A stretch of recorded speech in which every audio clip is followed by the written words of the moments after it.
Kasih karunia dan damai sejahtera Allah Bapa kita dan anaknya Tuhan Yesus Kristus menyertai saudara.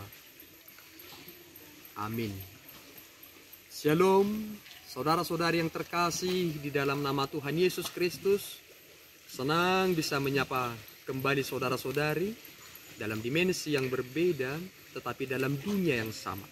Sebagai anak-anak Allah, insan yang diciptakan baginya, marilah terlebih dahulu kita mendengarkan dari firman Tuhan sebagai petunjuk dan penuntun hidup kita. Selamat pagi buat kita semua. Firman Tuhan pada pagi ini tertulis di kitab Kolose 3 ayat yang pertama. Demikian firman Tuhan. Karena itu, kalau kamu dibangkitkan bersama dengan Kristus, carilah perkara yang di atas, di mana Kristus ada duduk di sebelah kanan Allah. Demikian firman Tuhan. Terima kasih. Saudara-saudara yang terkasih, baru-baru ini kita merayakan peristiwa penting dalam kekristenan, yakni hari di mana naiknya Yesus ke surga. Dia duduk di sebelah kanan Allah Bapa. Kanan menjadi suatu pemahaman yang sangat luar biasa dalam teologi yang berkata bahwa Yesus itu berada di tempat yang ditinggikan. Dan kita juga orang-orang yang telah diselamatkan di dalam Kristus akan masuk ke dalam kerajaan surga bersama-sama dengan Yesus Kristus. Kini saudara, menjadi tanggung jawab yang besar bagi kita sebagai anak-anak Allah di dunia. Sebagai orang yang diselamatkan yang telah mewarisi kematian dan kebangkitan Yesus Kristus, kita memiliki tanggung jawab yang sangat luar biasa beratnya di dunia ini. Kita menjadi orang-orang yang harus mencari perkara-perkara yang di atas, bukan lagi perkara-perkara yang di dunia. Jika perkara-perkara di dunia ini hanya persoalan makan, minum, sandang, pangan, dan papan, tetapi perkara-perkara yang kita cari di dunia ini adalah perkara-perkara yang di atas. Dengan doa Bapa kami, datanglah kerajaan-Mu di bumi seperti di surga. Ini menjadi tanggung jawab yang sangat berat bagi kita semua. Di satu sisi, tubuh kita membutuhkan makan dan minum. Tetapi di satu sisi, roh kita senantiasa mengingatkan kita akan hal-hal yang penting, yaitu totalitas, yakni kerajaan hidup kekal nantinya. Ketika kita akan mengakhiri hidup di dunia ini, kita akan melanjutkan itu dengan kehidupan kekal. Saudara-saudara yang terkasih di dalam nama Tuhan Yesus Kristus, marilah kita mencari perkara yang di atas, di mana Kristus ada.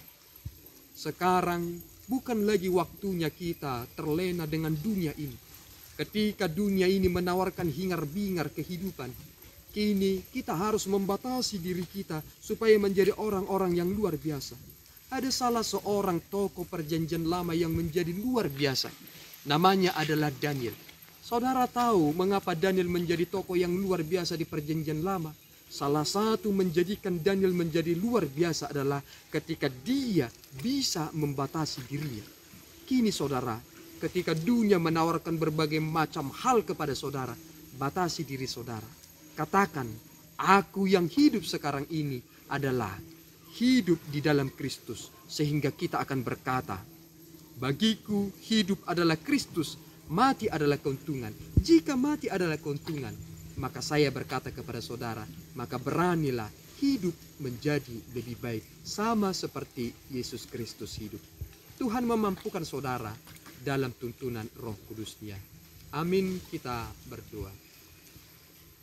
Ya Tuhan, terima kasih atas berkat-Mu melalui anak-Mu Tuhan Yesus Kristus yang telah menyelamatkan kami sehingga kami menjadi anak-anak-Mu. Mampukan kami ya Tuhan supaya bisa hidup terus melihat perkara yang di atas, melihat di mana anak-Mu berada kini, sehingga kerinduan kami sama seperti yang telah Tuhan Yesus lakukan.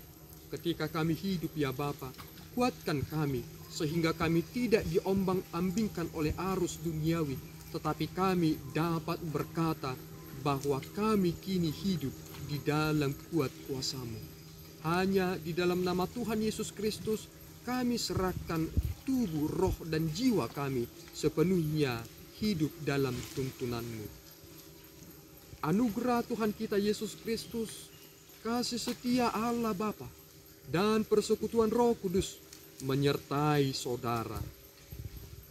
Amin. Tuhan Yesus memberkati.